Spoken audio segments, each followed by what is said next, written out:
Kryedemokrati Sali Berisha është paraqitur në SPAK në zbatim të masës detyrim paraqitje për çështjen Partizani. Në dalje nga prokuroria e posaçme, Berisha zbuloi edhe shënimin e kësaj të hëne që i la kreut të SPAK Altin Dumanit.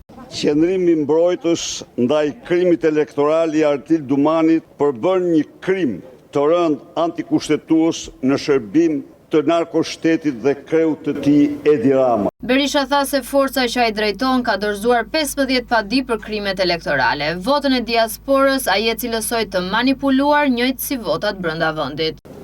Partia Demokratike, siç mund ta dish ti, ka dorëzuar gjatë fushatës elektorale mbi 15 padi, të cilat natyrisht do të kenë fatin e gjitha padive tjera, sepse në krye të amnistisë së krimit elektoral qenon ai që amnistoi dosjet 184 dhe 138 apo 39 qenon vet Altin Dumani, shërbëtor i Ulsi Manjas dhe Arben Rakipit, i keq përdorur në shkallë ekstreme nga Edi Rama. Ne kemi dorëzuar edhe gjatë fushatës me 10 padi.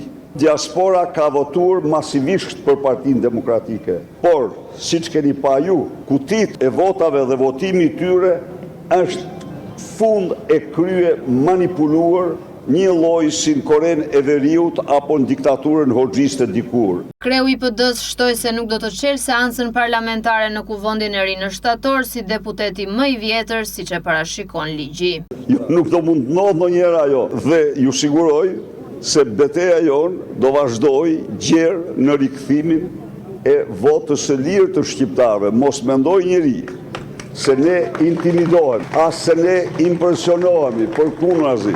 Kandidati demokrat Ilir Ali Mehmeti, edhe pse ishte një nga më të votuarit në listë të hapur për Tiranën, nuk mundi të marrë mandatin, por për Berishën ai nuk ka humbur. E vërteta është se nuk e humbi fare. Ai është një luftëtar i çmuar dhe i shquar i Partisë Demokratike, tregoi shkallën e lartë të pelqyeshmërisë që ka qytetarët për te. Natyrisht, listat mund të ishin në disa lloje, por fakti që ai mblodhi ato vota dëshmoi se ai është një veprimtar shumë i respektuar dhe i çmuar. Unë nuk besoj se vetëm parlamenti është përfaqësimi i një partie. Një koment e pati edhe për incidentet mes gazetarëve dhe eksponentëve demokrat në protestën e së premtes së Partisë Demokratike.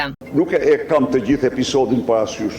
Jam absolutisht për respektimin e gazetarëve, s'ka asnjë diskutim, dhe çdo politikan, cili do qoftë, duhet të ketë një kujdes të veçantë në marrëdhëniet me gazetarit. Sikundër, e them, në protesta, kur ka një kauz, besoj se gazetari duhet të ketë, nëse nuk e mbështet protestën dhe s'ka asnjë arsye pse detyrim për të mbështetur protestën, të përpiqet të marrë porosi dhe të zbatoj porosi të cilat nuk është vendi për t'i zbatuar aty, sepse mund të krijojë gjakxhësira dhe gjëra të papëlqyera. Kjo është e gjitha.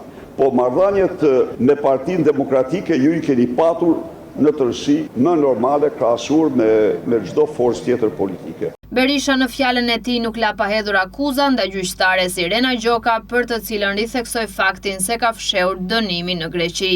Pseudogjykatja me 5 mbiemra është një mashtruese ordinere dhe delinkuente.